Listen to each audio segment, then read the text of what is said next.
पाकिस्तान की पहली खातून जो बसों के अंदर चीज़ें बेचकर अपना और अपने बच्चों का पेट पालती है। ये एक दिन में कितना कमा लेती है, जानिए इस वीडियो में। मैं कह रही हूँ औरत के लिए बहुत ज़्यादा मुश्किल है ये काम करना, लेकिन मुझे अपने बच्चों के लिए करना पड़ रहा है। मैं गरीब हूँ, मेरा कोई आसरा नहीं है, बहुत ज़्यादा मुश्किल होती है, आपको बता ही नहीं सकते। अस्सलामुअलैकुम नाज़रीन, मैं हूँ आपका होस्ट उस्मान चौधरी और आप देख रहे हैं गेट पॉइंट। आज हम मौजूद हैं मियाँ चन्नू लारी अड्डा के ऊपर। देखा है कि एक खातून है, बसों के अंदर चीज़ें सेल करती हैं। आप देख सकते हैं कि हमें अक्सर मर्द हजरात यानी कि बसों के अंदर ये चीज़ें सेल करने को मिलेंगे, लेकिन आज हमने एक औरत को चीज़ें सेल करते देखें। आखिर क्या वजह बनी, क्या वजूहात बनी जिनकी वजह से इनको ये काम करना पड़ा। इन्हीं की ज़ुबानी जानते हैं ये सब कुछ ये क्यों कर रही हैं। अस्सलाम वालेकुम। वालेकुम अस्सलाम। भाई मैं गरीब मजबूर हूँ।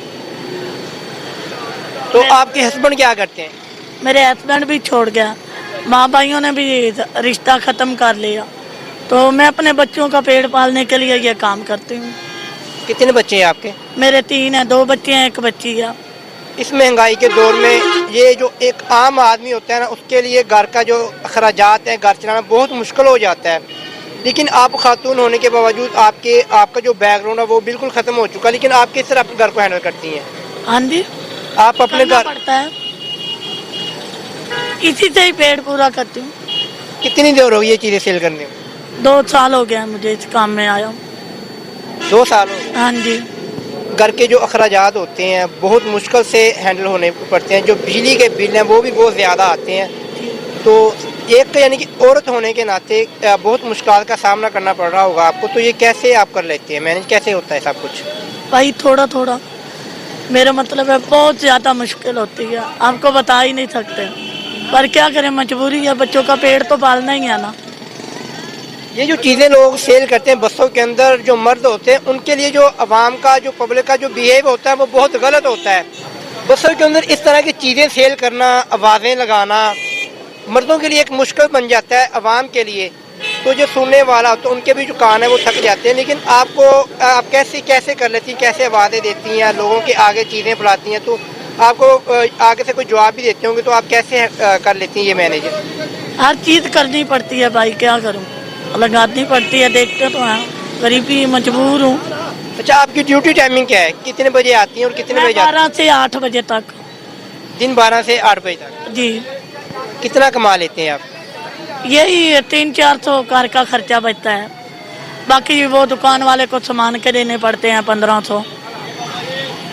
300-400 रुपये से आपका गुजारा हो जाता है?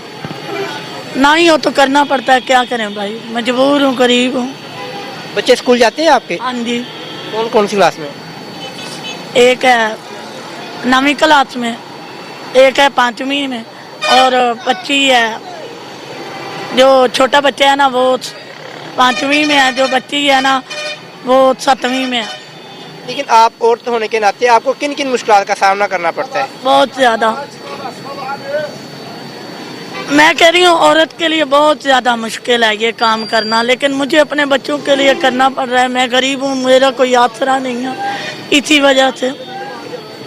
आपको कितनी देर हो गई ये काम करते? भाई 2 साल हो गए हैं।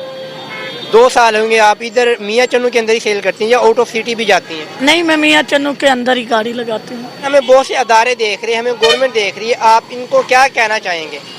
मैं उनको यही कहना चाह रही हूँ कि मैं एक गरीब मजबूर हूँ, लाचार हूँ, जितना भी हो सके ना मेरी हेल्प की जाए, मुझे छोटी सी ना दुकान बना के दी जाए कि जिससे ना मैं घर बैठे अपने बच्चों के लिए ना रोजी रोटी कमा सकूँ।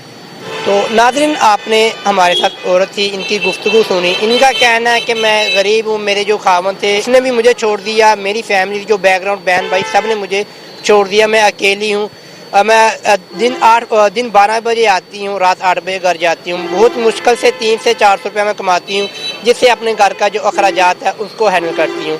लिहाजा मेरी उन अदारों से, हुकूमत से मेरी गुजारिश है कि मुझे एक छोटा सा बिज़नेस स्टार्ट करके दे दिया जाए दुकान की सूरत में, ताकि मैं अपने घर में बैठकर बाइज़्ज़त तरीके से अपनी रोज़ी रोटी कमाकर अपने बच्चों का पेट पाल सकूं। इंशाल्लाह एक नई स्टोरी के साथ दोबारा मिलते हैं। अपने मेज़बान उस्मान चौधरी को इजाज़त दीजिएगा। अल्लाह हाफ़िज़।